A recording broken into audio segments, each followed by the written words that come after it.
Joel Embiid has been one of the more polarizing players in the NBA since he came into the league, and certainly here in Philadelphia. While there is no denying the generational talent that he is and the MVP heights that he has reached, we also must be well aware of the lack of team success that has surrounded him. With many fans coming to a sticking point, and Daryl Morey never afraid to be the guy that makes a bold decision, I do want to talk through the process of if there is a world where Joel Embiid could be traded. Now, to lay it out on the table right here now, I do think there's a 0% chance, but that does not stop the non-stop speculation, including some articles painting or portraying some potential landing spots for Embiid. So I do want to highlight those specifically, a couple of the offers that I think could make somewhat sense if you squinted them, and kind of fall back on my whole reasoning for why I do not think Embiid will be traded. And as I mentioned, there are plenty of comments and people calling for this. I get these on the channel on almost a daily basis, such as all this channel does is glaze this pathetic franchise, doesn't speak facts,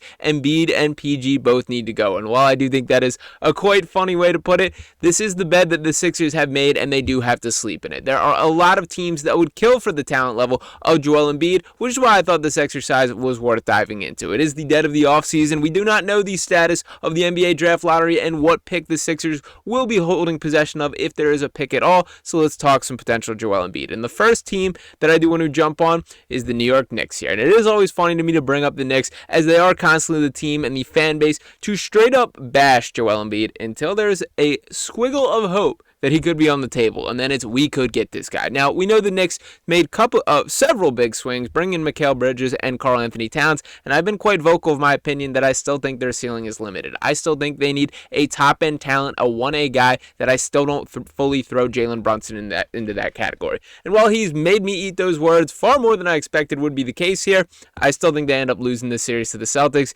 and kind of fall out of the playoffs appropriately at their second round ceiling. To give a look at what the potential offer could be, this article writes up once again from Fadeaway World here that the proposed trade would be Joel Embiid going to the Knicks in exchange for Mikal Bridges, Josh Hart, Mitchell Robinson, a 2025 first, a 2026 second, and then a 2028 second. This is a lot to pull in here. And the article states, Mikal Bridges and Josh Hart are a defensive first package plus picks, but New York landing Embiid would make them instant East favorites. Pairing Embiid with Jalen Brunson, who's been sensational in the postseason, creates arguably the best 1-2 punch in the conference. By the way, that's not even mentioning Karl Anthony Towns or OG Anunoby, who would complete a legitimate super team. No doubt the Knicks would easily be the best team moving forward with this deal done. Now, to talk about this specifically here, I do think this makes a little bit of sense from New York's perspective. I think it's probably a bigger swing than they'd be willing to take, that I think they've sort of invested in this current core, and that's what they want to stick to at this point. But when thinking about it in theory, I do think Brunson is the type of player that Embiid could very much benefit from being paired with. How I view Joel Embiid, and this is where some of the people that are active critics of Embiid I think are somewhat accurate in, I don't view Joel Embiid as the clear-cut, killer instinct guy that when the game's on the line needs to have the ball in his hands. But what he is one of the highest floor players in the NBA, with last season excluded because we know all the injury status. When Joel Embiid is on a basketball team, that is a playoff team that at the minimum is winning 45-50 games. That has been true throughout the duration of his career, pretty much regardless of who the players are around him. Let's not forget some of the times that we sat through where there was the uncertainty of the Ben Simmons situation before the James Harden trade happened, and it was still Embiid showing up and carrying this team with essentially role players around him. So when thinking about it from the Knicks perspective, that would kind of be the big swing. From a Sixers perspective, I understand the appeal there, and if you were over the Embiid era, I don't mind taking a swing like that. I do think this is very unlikely to come together. To jump to another team that I think there is a more significant chance, that would be the Houston Rockets here. Now, the Rockets are clear-cut a team to me that do need to take that big swing, to get a 1A guy, that they have a ton of young talent, a bunch of guys that are a blast to watch play basketball, but still missing that guy. Embiid could be that guy for this Rockets team, and the trade that this article theorized is Embiid being sent to Houston in exchange for Jalen Green, Dylan Brooks, a 2025 first-round pick via Phoenix, which could end up being a very high pick, by the way. And the article states, Houston pitch is clear. Trade potential for production. Jalen Green, 21.5 points per game in the playoffs, but still inconsistent. And Dylan Brooks, defensive specialist, playoff irritant, plus a Phoenix pick is a strong offer. Adding Embiid to a Rockets team that's already showing some signs of contention would instantly make them a legit top 3 threat in the West. Embiid, Alperen Sengun, and Fred VanVleet, that's a lot of veteran punch to add to their young legs, which features Amen Thompson and Tari Eason. Now, from Houston's perspective here, I do think that they're going to be in the mix for just about all the big-name free agents and rumors here. I'm talking Kevin Durant, maybe if Devin Booker wants out of Phoenix because of what a disaster it's been. There's going to be a lot of moving parts this offseason, and Houston should and I believe will be in the mix for each of those. I don't think Embiid quite fits that criteria here, and I do think we might have a slightly different tune based on what happens Monday night with this draft lottery, but ultimately, I don't see a world where this comes together. I think they will take a cleaner swing. Durant is the guy that continues to pop to my mind, especially on the fact of that Phoenix pick that we just acknowledged. They're probably going to want that back as they do move on from Kevin Durant and begin to sort of rebuild or whatever their direction may be. Now, a couple others that I did want to throw out there. Again, my overall sentiment is that a trade doesn't happen whatsoever, but let's talk some Orlando Magic and the potential of that deal here. And the article theorizes a potential trade that could make sense between the Magic and the Sixers would be Embiid being sent down to Florida in exchange for Jalen Suggs, Jonathan Isaac, Anthony Black, a 2026 first-round pick, a 2030 first-round pick, a 2025 second-round pick, and a 2026 second-round pick, with the explanation that the Magic have assembled one of the best young cores in the league, and making a move for Joel Embiid would instantly make them a true contention in the East. Pairing Embiid with Paolo Banchero and Franz Wagner would be devastating for opponents. It's a steep price, but for a franchise eager to make it past the first round for the first time in over a decade, this is the kind of gamble that could pay off massively. For Philadelphia, this is about diversifying. Suggs, who's emerged as one of the NBA's best premier defenders, while averaging 16.2 points per game this season, offers immediate help. Isaac, if healthy, is an all-defensive candidate, and Black remains a developmental piece, whatever the word says there. So this is my whole sentiment on everything. The Sixers, by every outlook here, are sort of middle grounding it. That they're not going all in, as you would be by retaining Joel Embiid and continuing to compete for a championship, but you still have guys like Paul George sitting around with three more max contract deals. You still have Tyrese Maxey, who is a win-now piece, but certainly has a bright future ahead. Jared McCain, who we saw last season, looked terrific for the first stretch of the season, would have run away with Rookie of the Year. So while they're in sort of this middle ground here, I think you're kind of just diversifying in a way that doesn't make sense as an organization. And the other part that is important to bring up, these are pretty aggressive offers from the author of this article here.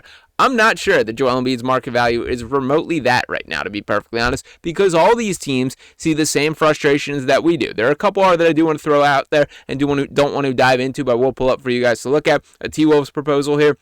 And again, for all the frustrations that Sixers fans have with Joel Embiid, every organization sees the same thing, that they do see the lack of availability. They do see some of the playoff shortcomings that have been put on display. And for those same reasons, that kind of sinks down the market.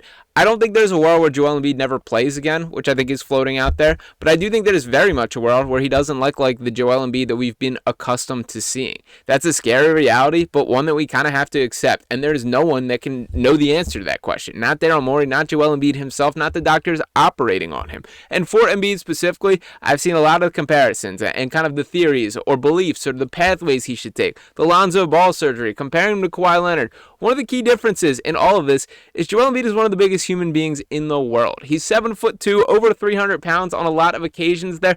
It's not like this is you or I getting a knee replacement or having to go through a basic surgery, getting our meniscus scoped. It is a different scale when you're that size of a human being who has to live up to the high intensity levels of play that the NBA commands there. So for Embiid specifically, I do think my overall sentiment in all of this is it doesn't make any sense to attempt to move on from him when you're kind of selling at the low point here. I frankly think all of those offers are a bit aggressive, and while if one of those is put in front of you, Daryl Morey likely will think long and hard. I also think there is something to be said about Joel Embiid showing a little bit more loyalty to this franchise than is common in today's NBA. Think about how many stars in his exact shoes would have demanded out a while ago. And Joel is not perfect. He has not handled himself perfect throughout his tenure here, but we still have to appreciate and respect that he has been a guy who has commanded this era of Sixers basketball. And while some of you out there will look at it as a bad thing, as they have underwhelmed in the grand overall scale, they have failed to make it past the second round during the entire time, and there should be more playoff success based on the caliber of talent he is. I don't see a world where this really makes the Sixers franchise that much better. Depending on what happens at the lottery, and the outlook does change significantly, primarily with Cooper Flagg. If we're talking about a starting lineup next year of Cooper Flagg, Tyrese Maxey, Jared McCain / Quentin Grimes, Paul George, and Joel Embiid, that is a damn good starting six, and frankly, a better one than I think any of these trades make this Sixers team. So while I get the reactionary takes, while I understand the frustration with Joel Embiid, I still think we need to take a second and recognize that the grass is not always greener for moving on from this guy.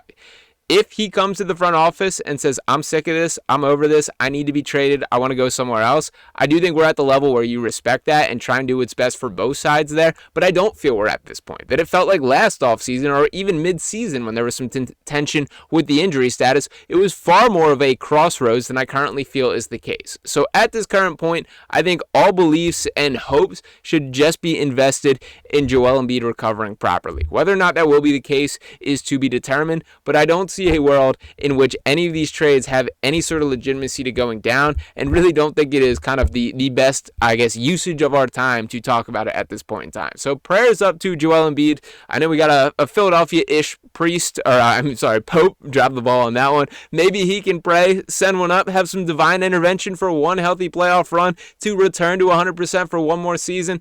That is about our best outlook at this current point. So we'll see what happens from there, but I'm ready to ride with Joel Embiid until the wheels fall off, and do think that there is still a bright future ahead in the post-Embiid era. It finally feels like there is someone to pass the baton to with Tyrese Maxey, with Jared McCain, and with hopefully whoever this draft pick ends up being, that there are bright days ahead in the post-Embiid era while he can still kick around in the current times. But let me know what you guys think about all of that. Talk me off a ledge if I'm acting crazy and do believe maybe there is still room to capitalize and put the organization in a better spot, but it's really hard to win a championship, and I don't think removing Joel Embiid from the equation is really something that gets the Sixers closer. But let me know what you guys think in the comments. As always, appreciate everyone for tuning in. Make sure you drop a like if you have not already. Subscribe to the channel if you have not just yet. We are just less than the lottery right around the corner at this point, and that will be a fateful day in Sixers history. So cannot wait for that. We'll be all over it right here on Sixers Digest. So make sure you're tapping in. Appreciate you guys for tuning in once again. I'll be talking with you next time. Peace.